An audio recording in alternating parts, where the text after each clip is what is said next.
All right, we'll go ahead and get started here. I'm Marty Hogan, hosting the Council to Advance Hunting in the Shooting Sports monthly webinar. This is October's webinar, and here to host today is Doug Burt. He is the Hunting and Shooting Sports Manager with the Arizona Game and Fish Department. And he is going to be presenting today's webinar over building momentum with partners on R3. So before he gets going here, just a couple of little details. Throughout the presentation, feel free to ask questions in the bottom right-hand chat box. We'll come back to those questions after he's done presenting, and we'll just go through whoever posts first. We'll just kind of go down the line.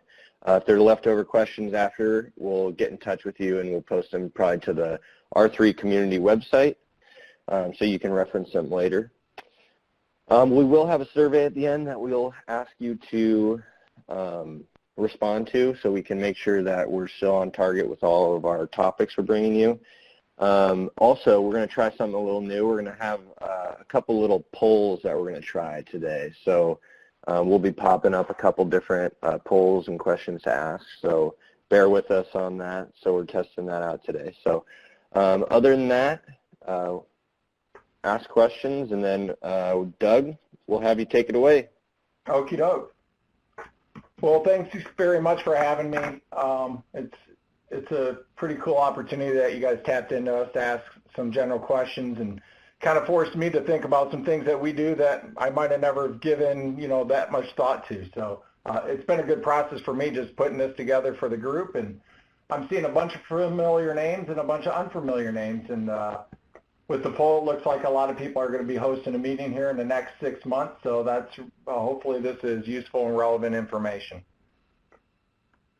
And like Marty said, ask questions. I'm just trying to give you a guideline of some of the things that I do or we've done in Arizona, and by no means is it the only way or the right way. It's just the way we've been doing things, and sometimes you get going down a path and you stick to it, and this is what we've done. So with that, I will get started. So from talking with Sam, it sounds like everybody's hosted or had Matt Dunphy or Samantha come out and coordinate a state R3 meeting. So it's kind of like, you hit the ground running now, right? And that's an exciting time when you have that first meeting. And then you go back to your office and you're all alone and people are asking you, hey, just do that thing, right? Just solve all the hunter recruitment, retention, reactivation problems for the agency. And there's a lot to chew on, right? If you had any time with Matt or Samantha, they've thrown all kinds of stuff your way. And this is just kind of a real quick collective, Matt's spaghetti plate, the dashboards or trends of churn rates, the latest survey numbers of how many hunters there are. We've got the national plan, got the new survey data. There's just so much stuff out there. And about 10 years ago, only 1 or 2 of these things were out there, so there wasn't as much to work on. We were asking tons of questions. And now we got tons of information, tons of answers, and it gets a little overwhelming at times. So I'm going to try to help break that down a little bit. Oops, wrong button. Here we go. So yeah, that's kind of how I feel sometimes, it's just a gigantic rock, and, where do I push it and what do I use and how do I get started? So just to kind of relieve everybody here, a couple folks that I've worked with in the past that I did something on my screen here, Marty.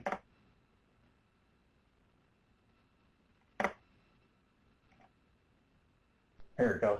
There we go. And just kind of to take the pressure off you a little bit is if anybody hasn't heard Matt say this, it's a process and it's a great problem to solve. A couple times I've hugged him for that, and a couple times I wanted to push him off a cliff for saying it's a process. I just wanted it to be done, right? The other one is, this is my old supervisor, Craig McMullen, who kind of started this program before I got even in this position. Is, he says, we've been doing wildlife science-based management for over 100 years, right? Tracking deer and all that stuff. He goes, we just started doing people recruitment retention, so have some patience. 10 years is not that much in the scheme of things. Even though we have some urgency, recognize where you are in the process. And then from Carter Smith, the director of Texas Parks and Wildlife, he says, goes back to that patience. The work we do is measured in generational scales. We're planting the proverbial tree to have shade for somebody that's not even born yet. So you always got to be looking forward. So, you're not going to see those big success milestones, 5 minutes after your first meeting or after your second meeting. So take that to heart and, remember it's a war, not a battle sort of thing. So with that, this is kind of the things that I thought were worth talking about for people that are just getting started. If I could offer any mistakes that I've made and the pathways that I've taken, if this might help. So we're going to go through all of these, and then we can ask questions and dig into these, how they apply to each one of your programs or where you are with things. So I got meet consistently, develop a partner panel. You got to have a massive contact list, and you need to start where you're at. You can't create something that's not already there yet. Hone, don't hack. Centralize. Stay connected with the national pulse. Share information. Have some patience, which goes back to those quotes. And then, rely on your partners and be personal with your partners. So we're going to chop into each one of these, all right? So for Arizona, meeting consistently, for us, that's 2 times a year. We meet in the winter and in the summer. And you'll figure out the reasoning and the timing for your program. For us, this lands kind of on our seasons and when there's openings in the calendar. Anybody that's been doing this job for even 5 minutes realizes there needs to be a 13th month and there needs to be 59 weeks in a year or an extra week in every month. It's really hard to get everybody at the table at the same time. You just got to do the best you can. And sometimes you just got to draw a line in the sand and say that's the date and stick to it. And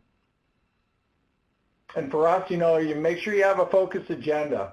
Be flexible, but have good content in your agenda to draw people and to bring them up to speed or move them forward based on where you are with your project.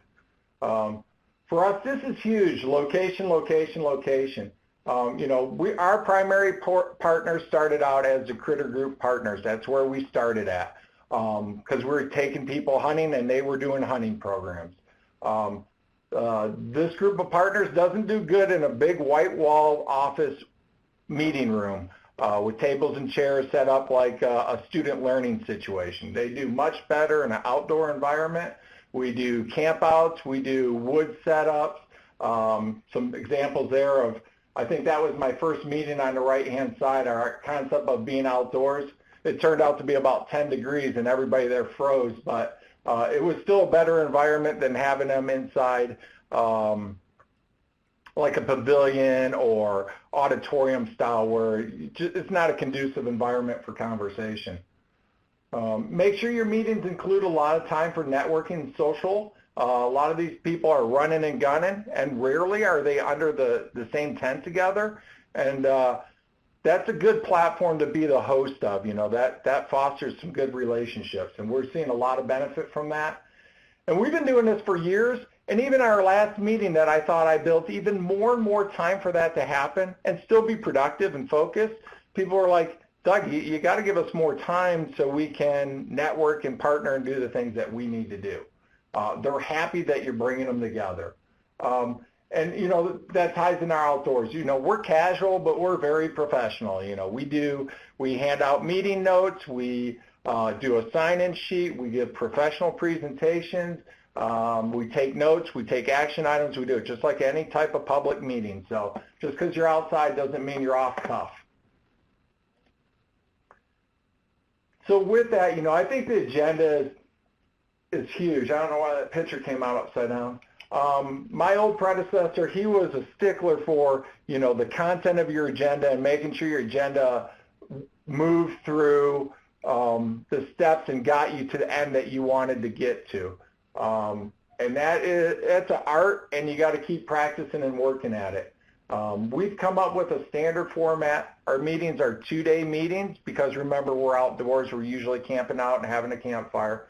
So it's kind of structured in the beginning is introduction, why we're here. You know, why do people care about recruitment retention? Set that tone. Then we typically do a skill development or bring in a keynote speaker, kind of like if you've had your first workshop where Matt Dunphy or Samantha's giving you some information on evaluation or how to set things up. Something that gives credibility and voice to what you're there for. And then we do tons of, it's hands-on, you know, we solve problems. Okay, we did 20 events. What was good? What was bad? And no pride of ownership, but try to do better. And our topics in depth have grown. You know, our first meeting doesn't look anything like our last meeting. Just talking about way more detailed topics than we were when we first started. And my biggest takeaway on this thing is you can't do anything in 15 minutes. Trust me, I've tried.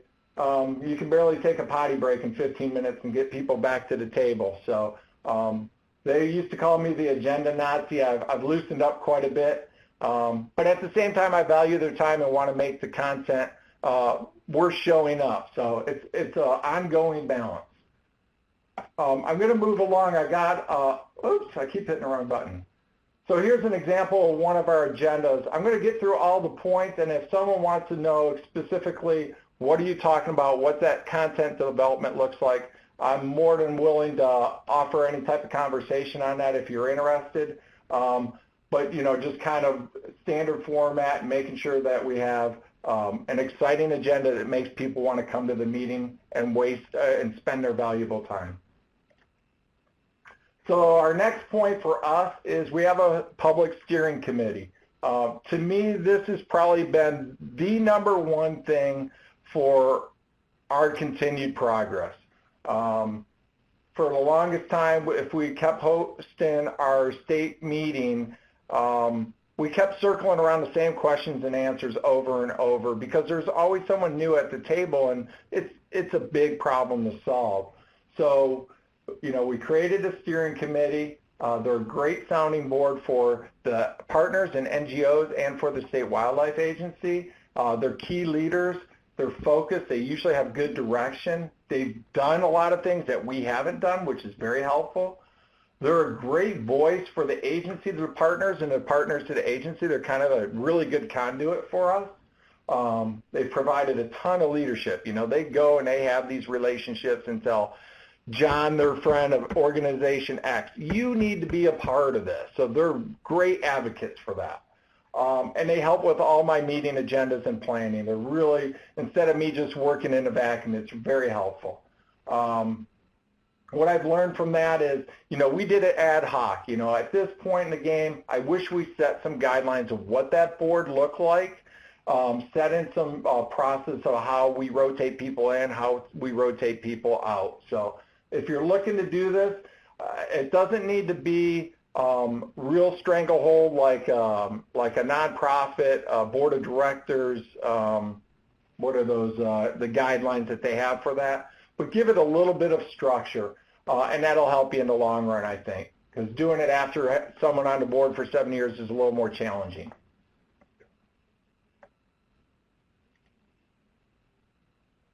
So the next thing is, okay, if you're going to be working with partners, you got to have a contact list.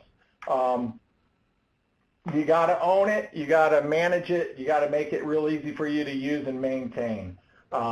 If you don't know who you're working with, their names, their organizations, what they do, their website, what's happening, you basically got to be in the command seat with that. I'm really careful on the information that I send to this group that's given me their email at an R3 state meeting.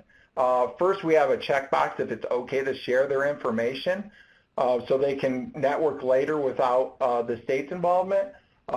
But I try to avoid any type of mass agency spam. They came to learn about recruitment, retention, reactivation.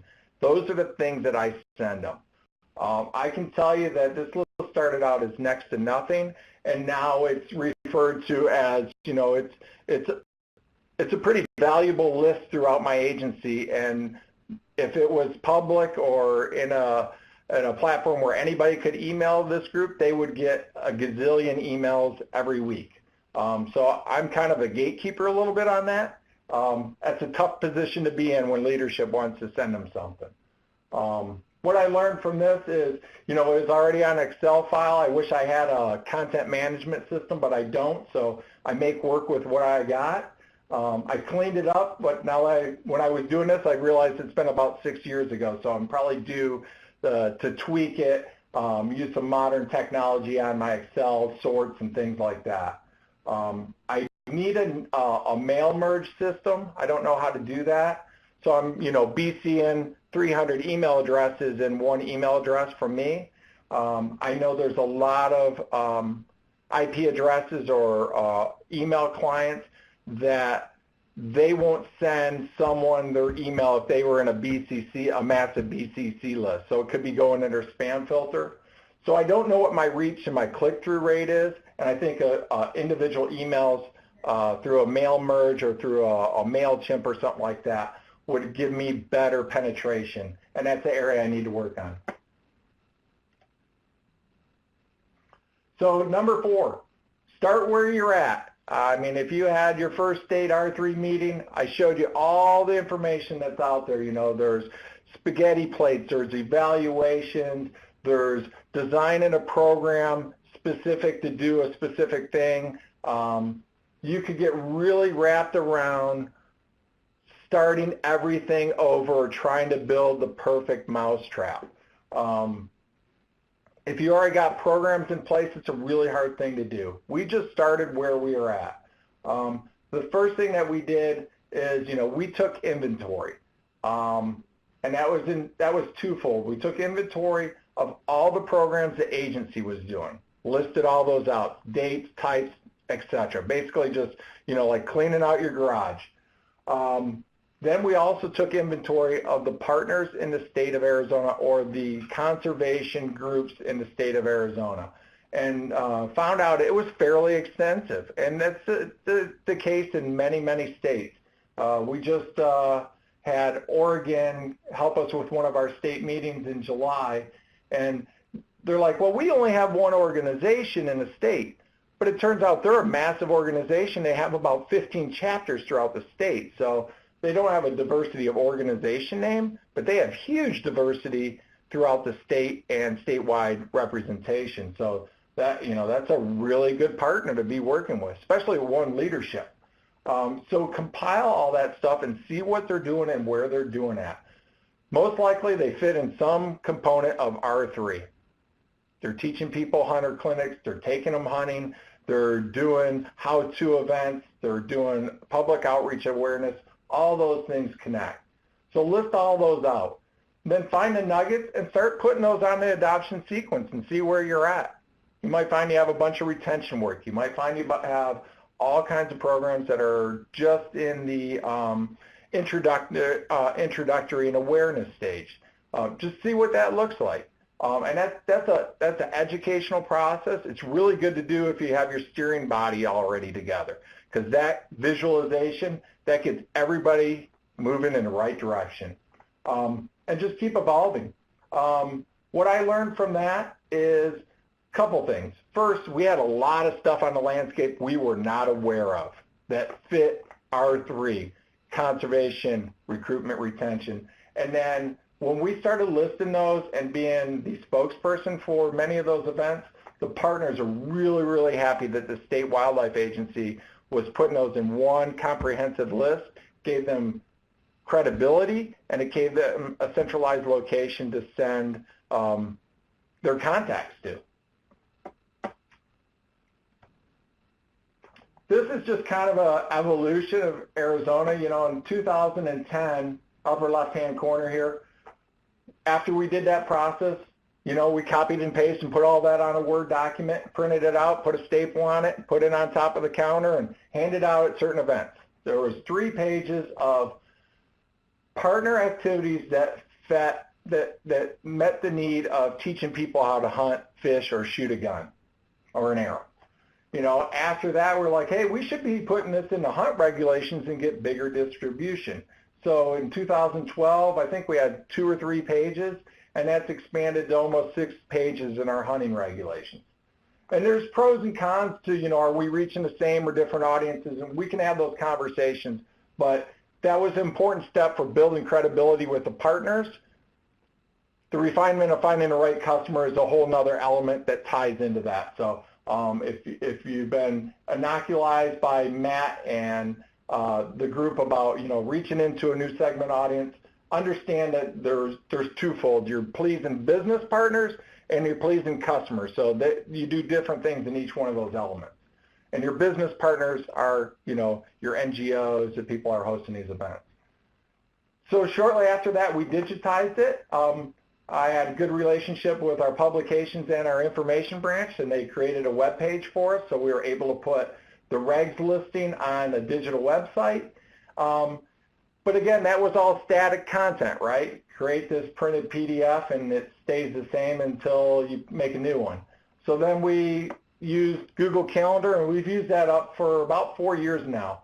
That was, if you can use a free digital service through your website or through your partners, that helped us out tremendously, because they can embed it in their website, they can share it, you can show multiple users, you can add events, very dynamic, very modern. It had some restrictions, but it definitely moved us along.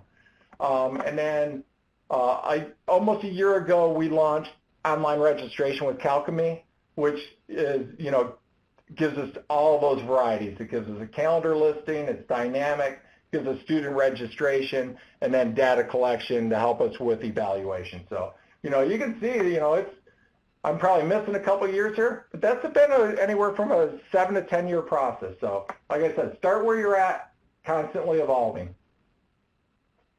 All right, the next item I have is the hone, don't hack. Anybody that's worked with sportsmen's groups know that those are slow turning boats. This is a big shift for a lot of people that aren't used to working with what they might consider a group that isn't in line with them. They're a deer group, and the other group is a predator hunting group, that they don't see eye to eye in certain things.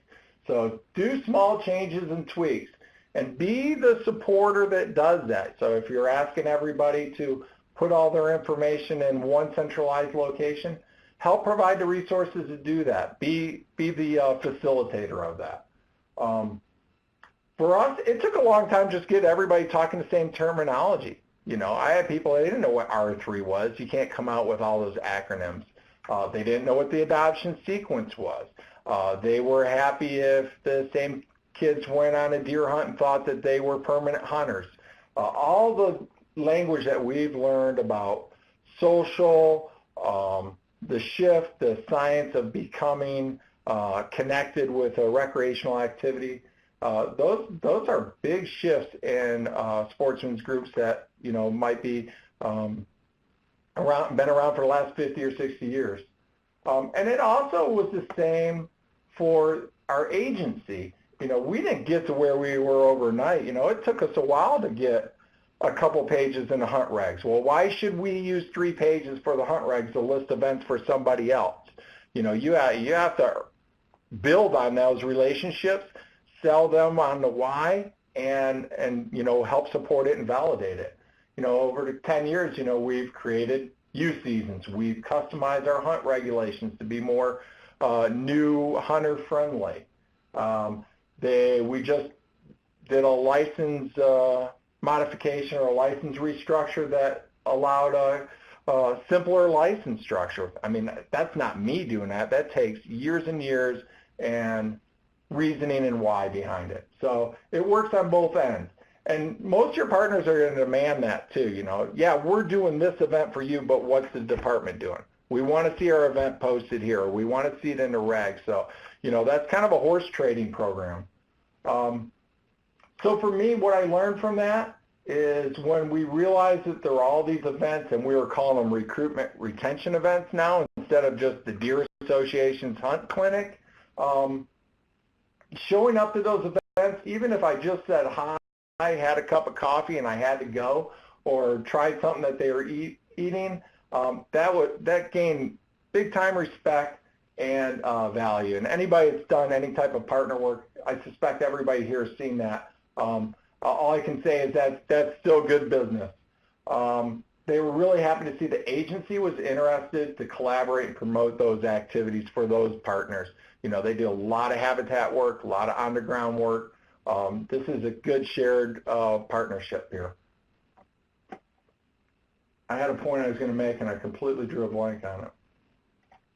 All right. So number 6, central command. That's kind of what my boss makes fun of me. He says I'm a flight controller.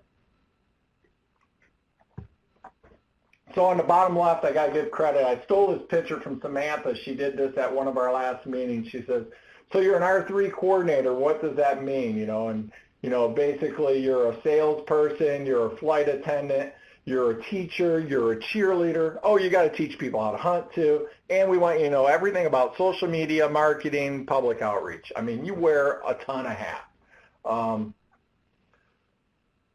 So for us, and our motto is, ours is to communicate, coordinate, and cooperate.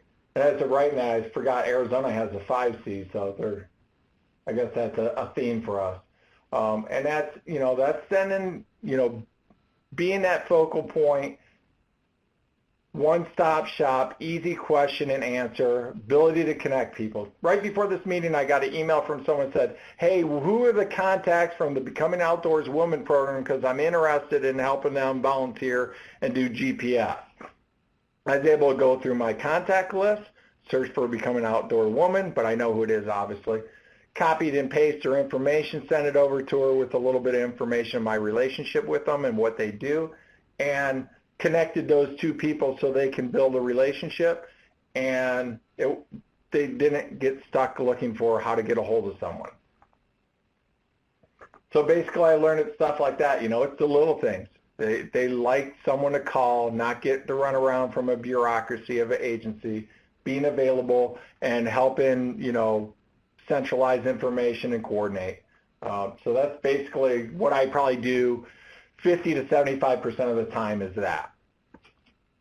And this is just kind of a funny thing of, you know, why that's valuable is, you know, we centralize all their events. If everybody had to do that individually, you know, basically keeping them from all having to do the same thing individually and providing systems or resources that make that very easy for them to do.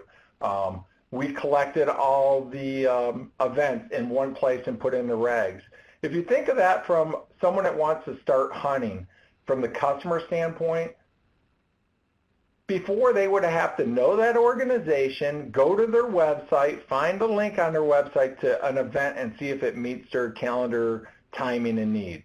And then after they did that, great, I like that. Now I want to try elk. So now they got to go to the elk website, to the elk organization, and find that pathway.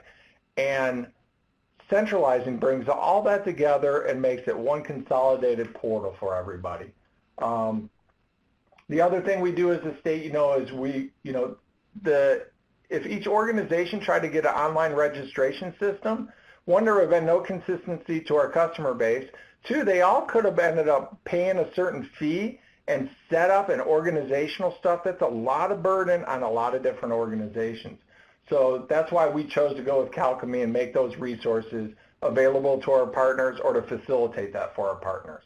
Gives them really good integrity, professionalism in the customer space, and they don't bear the burden of all the admin of that.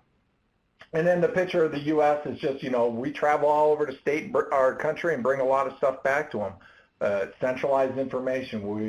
We help share that, and that's been helpful. All right. So number 7. So I opened with all the craziness of what's going on in the national space as being a burden and overwhelming, but at the same time, it's also an asset and a resource when you can start picking out the nuggets that apply to you. And they're different for everybody. Me being able to talk to Samantha, Matt Dunphy, people through WAFA or AFA, Megan's got a lot of experience in this, is to get out of my program manager mode where I like, oh, I need to check out shotguns, I need to order porta potties, I need to make arrangement for this event, how many people are going to be mentoring, all that minutia of running a program, it gets really hard to look at the big picture. Where am I going with my program? And I basically think these guys and gals are my social support for making sure I never really get too far off the path. They're great subject matter experts. They're super educated, super knowledgeable, and they're out of the grind where they can see where you need to go. Lots of research, and it goes both ways. You know, I've given them stuff that I'm working on, like this right here, and Samantha's given me lots of feedback of, you know, how to change what I'm doing to maybe get a little bit better turn on what we're doing. But the big thing I've learned is, you know, everyone has a specialty and everybody has an area needing work. We might have a great partnership. I don't have point of sale. I don't have a licensed dashboard. I couldn't tell you a bunch of things about tracking customers without that technology. I can't control that technology. That's a completely different area of the agency. So, you know, where I have successes, I have plenty of areas that I have struggles. So try not to get over comparison to, oh my God, they have this golden goose over here. You have those things. Just figure out where your strengths are and exploit them, and then, you know, start shoring up your weaknesses. You'll eventually get the thing working the way you like it. And sharing with partners brings value and credibility and pride. So basically what that means is, you know, at our meetings, I tell them what we found and learned in the national space. Scott, my boss, travels all over. He usually brings back that and tells people so they know how the state of Arizona compares to the national, or what troubles are happening at the national that we may or may not see here, and vice versa, what we're doing. So I think that builds tremendous credibility with your partners. So number 8, sharing info, data, and success. You can't just show PowerPoints and tell them that, you know, this is hunter recruitment, it's declining, and we need to do this. You have to give them feedback of how we're doing. That's the nice thing about being the centralized location. You can compile all the efforts of individuals and put it on a large-scale landscape. Because I know Group A hosts one event a year, and they know all the details of that. They know the kids smiled, they know how many deer were harvested, they know what their attendance was, they know how happy their volunteers were, and they have either success, struggles, or whatever it is related to that one event. Well, I'm at the benefit where I have 30 of those, and they all come to me, and I can put them on one landscape picture. And when they find out they're a part of that whole, that is powerful stuff, I think. I've been doing this data sharing since I came on board, which would have been my first meeting was January 2007.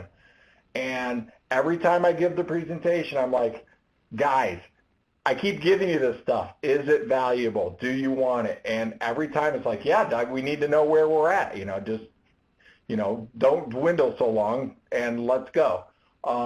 So with that, when you're starting out, our sharing outputs versus outcomes is fine, because remember that is actually the outputs of many.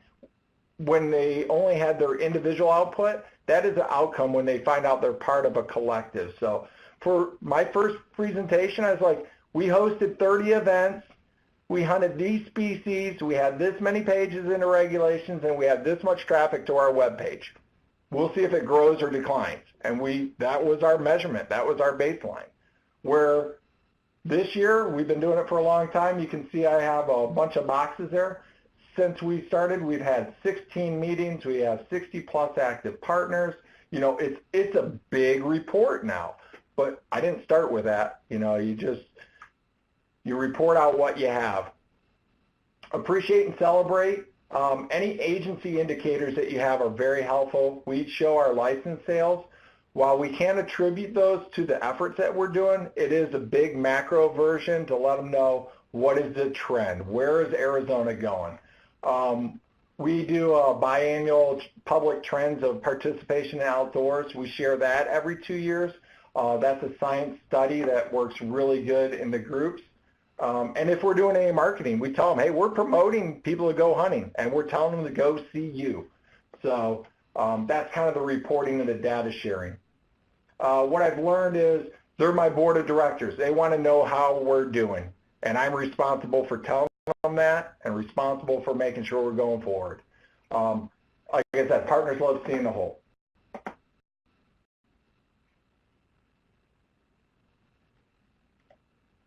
It's really hard to not see the room and know how everybody's doing and if I've lost everybody or anything like that. So all I see is my screen and I'm talking to myself. This is, compared to hosting a meeting in front of people, this is oddly different. So I hope everybody's still on board here, and we've got a good attendance here.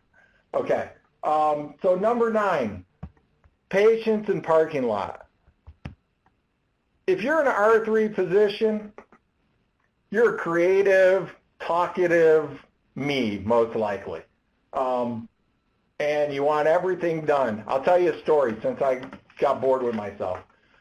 When I came to Game and Fish, I came on as a public information officer. I was dedicated hunter. I worked with sportsmen's groups just as fun stuff, right?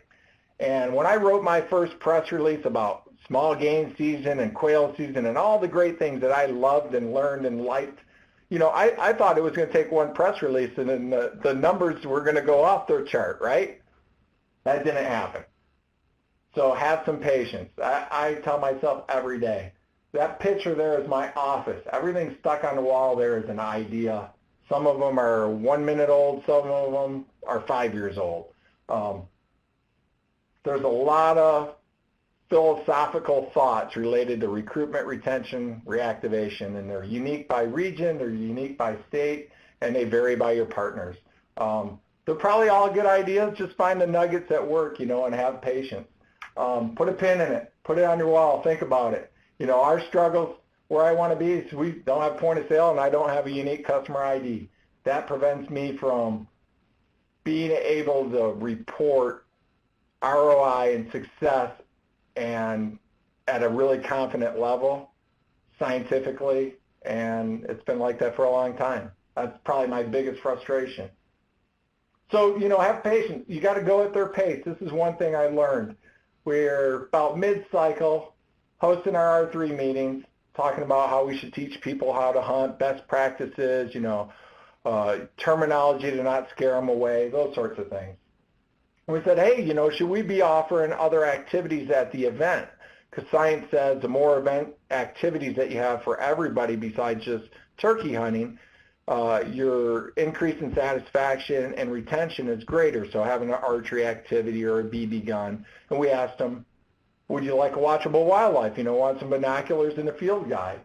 And the response was not positive. And maybe 2 meetings ago, they're like, Doug, how come you're not giving us stuff so we can do a watchable wildlife activity at our camps? We should be showing them, you know, how to ID this and how to ID that.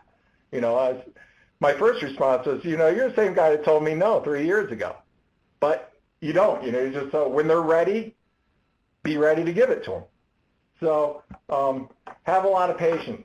It's a big problem, and like Dunphy says, it's a process. So, you know, those are all elements of what I've done, but in the end, it really is your partners. You know, I'm nothing. I am not R3, they are. All I am is a warm voice and a place that brings it all together. I'm not taking people hunting. Heck, I barely get my kids out hunting with it. Your partnership is huge, and they all have special, unique areas of expertise. They all have paths, and they're important. You got to find the values in them. And I'll tell you a story about a partner here in just a second.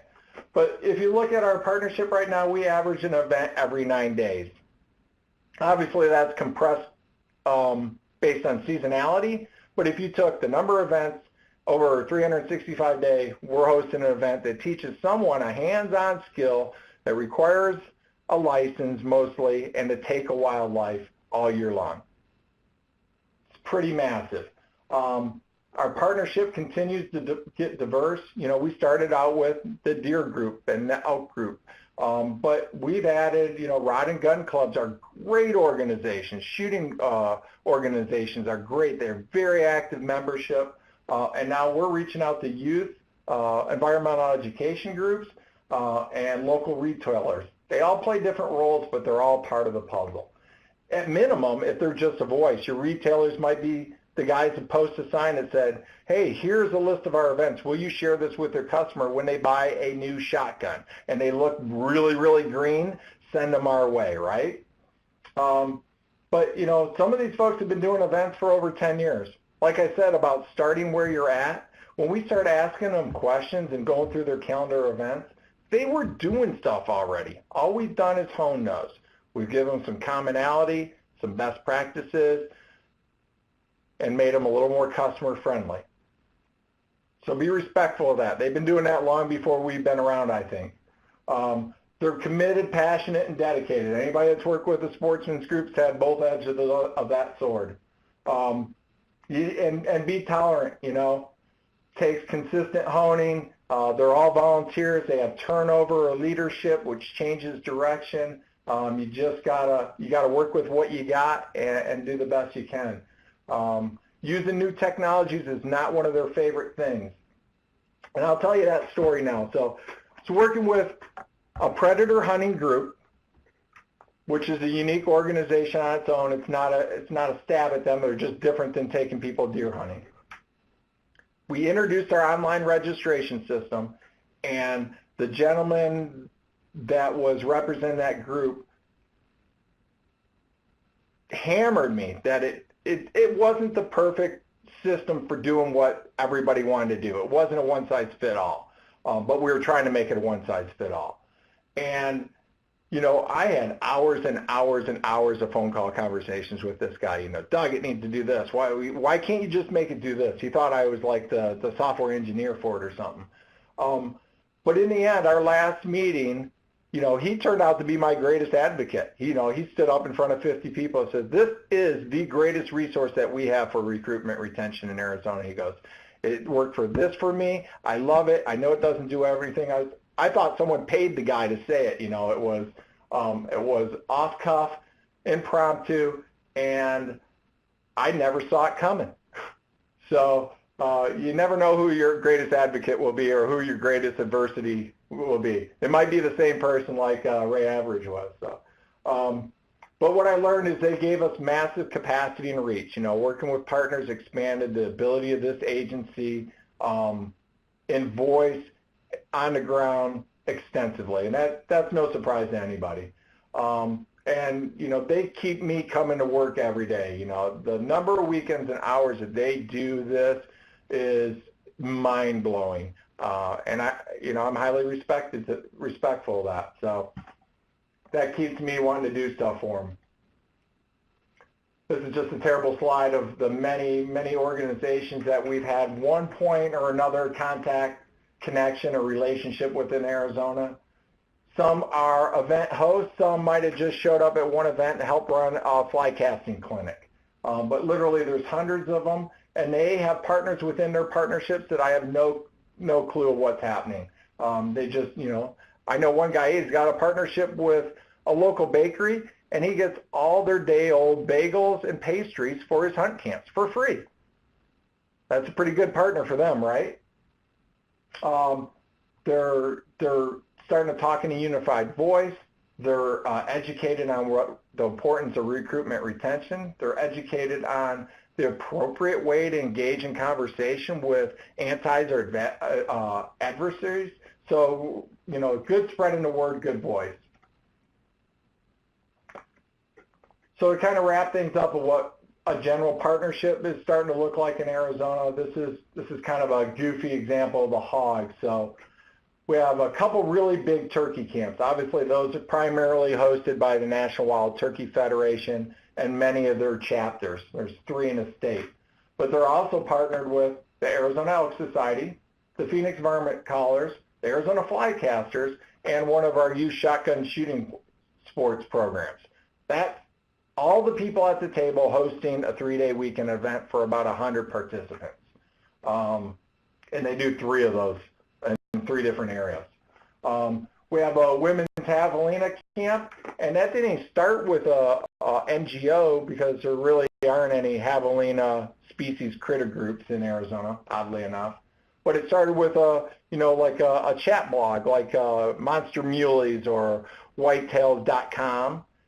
It was a social group, right? So they wanted to teach ladies how to hunt. They partnered with many of the women in the outdoors, becoming outdoors women. Then they had great mentors from, actually it was a guide service, these guys that do deer hunting guides. So they became their mentors because who better to take someone deer hunting than a deer guide, and one of our local rod and gun clubs. So that's just a mismatch of people you'd never put underneath the same tent.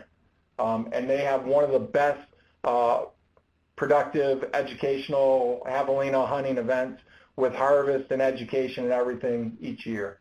And then another example of a javelina hunting camp, deer, predators, pointing dog club, quail forever, and then a regular outfitter that does cooking in the woods. So you'll be amazed at how bridges are built and how people like working collectively. I'm not going to go through this too much. We're getting a little short on time. I want to make sure we have plenty of time for questions and answers. I can send this over. This is just kind of my hit list of things that we've accomplished over the last 10 years. Kind of a lot of outputs. There's some general outcomes. I think our biggest outcome is we started evaluating customers in about 2011. That allowed us to do a focus group study, and that allowed us to launch digital online registration. So it took us a long time to get to where we're doing some solid work in the evaluation standpoint. That's it. Pulling in the right direction, right? All right. Yeah. Great presentation. Thank you. We have about 10 minutes or so for question and answer. So if you have a question, please submit it to the chat box in the bottom right-hand corner. And if we have too many questions and we can't get to them all, we will collect all the questions and we will post them to nationalr3plan.com as a post on there. All the questions will get answered. So we'll just go ahead and jump in here. So yep. Sam asks, how's been the continued engagement with partners in this process? Has there been turnover? How do you handle that? I'll tell you what, at about our 3-year point, maybe 2-year point, we about collapsed. There's poor show at a meeting, we were rescheduling. That in itself took a lot to keep going and get past that point. And that is absolutely relationship, one-on-one phone calls, and building that trust and getting someone to buy in and having them bring a friend. Craig McMullen was absolutely institutional in making sure that happened. He was always on the phone with people, and he had the people's voice for sure. But since then, we've been very fortunate to have good attendance and continued by existing partners, and I always try to get a pulse of people or either people or new groups, and we continue to see anywhere from 5 to 10% new each time. So I think that the reason for that is good meetings, good content, and now just there's a good unity of voice of you should be at HAHWG if you're involved in hunting. That's just happening in the community, and that's just becoming a brand. Great. All right, so we got another question here. How do you handle the crowd comments in this process? Someone that may go against the grain of the group. Yeah. Well, these are certainly the meetings you'll get that. After about our 3rd or 4th meeting, I stopped asking open-ended questions like, what's wrong with hunter recruitment retention? Because that'll go on for days. So you got to focus. Hunter recruitment, retention, reactivation are all broad things, and they go all the way from societal things that we can't control to education, to politics, to Second Amendment rights. And all those are really, really dangerous conversations and really exciting. I'm always thinking about that when I build my agenda. So I try to keep my topics focused. I try to keep the questions aligned with that, and facilitate. Or, you know, if it's so awkward, say, hey, at the break, I'd love to have that conversation with you. It doesn't really meet the whole, but let's have it and hear their voice. I challenge with that at every meeting, everyone. You're a dartboard. Be ready. All right. And then how do you physically take the inventory? So, you know, I'm at an advantage compared to if a lot of your people listening had a state-hosted R3 summit and it was highly organized through Wildlife Management Council and then your leadership. We didn't start at the top. We started as grassroots, so no one really knew what we were doing. So we were able to make some mistakes and slowly move forward. So that's a tougher position to be in. I recognize that. We had our first meeting, we had one stakeholder came, and they just basically shoehorned their way into the door. They said, what are you guys doing? I want to see, let me in. And then after that, we hosted a meeting and invited everybody, and it was a work session. Hi, John, who you represent? Arizona Elk Society. Okay, what type of hunting or hunter clinic events do you do? Well, on such and such date, and someone was on an easel writing this stuff down. So we did it in a meeting format, which was good buy-in. What I could recommend is that, because it's a lot of participation and lets them be heard, or do it by email with them, or look at their website and start collecting things off their event calendar and start kind of systematically putting all that on one big sheet of paper. There's a couple different ways to do that. I think one builds relationship better. The other one seems like you're grabbing their information, saying, I'm going to use your information, versus give me it. And this is what I want to do with it for you and for us and for wildlife conservation and species and habitat. So make it a work session. Get a bunch of pens, a bunch of pieces of paper, and if you have enough time, run it, plug it in. Is it recruitment? Is it retention? Where is it on the adoption sequence? That might be a 2-day meeting to do that. And Samantha and Matt and I always forget the lady's name from Wyoming. Michelle Buchler. Yeah, nope, that's not who I'm thinking of. But anyhow, they're really good at taking those and putting them on a big banner of the adoption sequence and running through that process to see what it looks like. Megan would be a good resource for that as well. So it's just a matter of collating and organizing, just like you would in anything mayhem mess that you have in your garage, your house, your desk, your files in your folders, you know, same concept. Look at it, what it is, where does it fit, and then start trying to make sense out of it. That's a big process. You know, if you're coming up to your second meeting, that might be a good meeting to have. Okay, we talked about the philosophy of it. Now let's get dirty. Great. All right. So wrapping this thing up. On the screen so I can see people nodding or people not nodding. Have that up, just so you know. There's some ideas that have been coming in on where people are and the biggest obstacle in hosting your next meeting. What was that again? The poll is open there, and there's questions on what is the biggest obstacle for people to answer in hosting your next meeting, and we have people asking and saying getting people from all over the state to one place, the state agency's inability to purchase food for a collaborative meeting, lack of time, and actually getting a person in the seat, a butt in the seat to get this process going. Yeah. Those are some of the biggest obstacles you're facing. All right, I'm going to start with the one that I have. I'm going to start with the bottom two. Getting people from all over the state to one place in one day. Yep, that's a continued pain, and that's probably why we have turn at one meeting I'll have 26, and the next meeting I'll have 40 attendees. And that depends on what happens on that date. You know, was it SHOT Show? Was there a national conference for the Sheep Society? All kinds of things on the calendar, which is why I want a 13th month.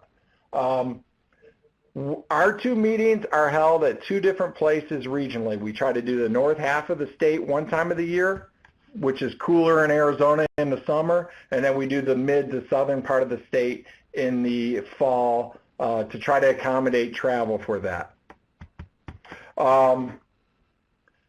It's balanced. Try to figure out where the core of your partners are located, maybe from the ones that show interest first, and be accommodating to them, and then start, you know, once you get them locked in, then maybe do a regional meeting to accommodate some outliers. Marty just gave me a 2-minute warning. I want to jump on this other one. Getting engaging industry, wait, that's not the one I was looking at. The state's inability to purchase food for a collaborative meeting. Yeah, we all deal with that. We try to find a partner to apply for a grant, or we've gotten the partners to actually cook and everybody donate. That's as creative as anything you do in a state wildlife agency. Now we rotate partners to cover the cost for that. And we've tried fundraising, but we're not an organization, so they're already tied into. Let me leave you with one thing. Creating this network, R3 network, whatever you label it, ours is HAHWG or the Outdoor Skills Network. It does not take a priority of that participant's role in their existing organization. They're already dedicated to being part of the Varmint Callers Association. Don't try to dilute those hats. That's why we didn't set up another structure, another organization, because feeding an organization is a lot of work. So let them keep that individuality, but we're working collectively on the same thing. So, and that helped to get them to help sponsor. So Group A could say they sponsored the HAHWG meeting, they spent $800 on burritos and coffee, and they like those brags, and that's important to their organization. Engage in industry at state and local level. Lack of time, yeah, that's not going to go away, so you got to figure that one out. I'm the same way. I shouldn't be doing this seminar right now. Engage in industry and state local level. I don't blend those with my learn how to hunt events so much. We have a separate body that is our industry summit body. We have a meeting in 2 days, and we talk to those differently. They're not doing hands-on events and things like that. Some are, but most of them aren't. I find that those two groups share just a little bit of commonality, but they both need different types of meetings and different types of structure. So unless they're conducting events and that's your focus, then again, that's all relationship building. All right. Great. So we're going to wrap it up here. Can you reiterate that we can take this offline on the R3 Summit or R3 site, and I'll promise to be as available to answer questions there in respect to time in the meeting and everything, that if it's needed? Yes. Okay. Absolutely. If you guys have questions on the R3 community site, that's nationalr3plan.com. You can chat with Doug via the chat, or we're going to have a post for this webinar, which I'll post a YouTube video link to the webinar where we can continue this discussion on that thread. Yeah, so I'll be posting this here in a couple days for you guys to go over if you want to rewatch it, and we can continue discussion there. But Doug, thank you very much for doing this for us. It was a great presentation, very insightful, and everybody who attended, thank you for listening. We have a Council to Advance Hunting and Shooting Sports webinar every month. Next month we'll be having one in early November, so tune into that. It should be posted to the R3 site now if you want to RSVP. We did post a survey there. If you don't mind taking that as we wrap this up, that'd be very much appreciated. So thank you, everybody. Thank you, Doug. Have a good You bet. rest Thanks of the for week. hosting it.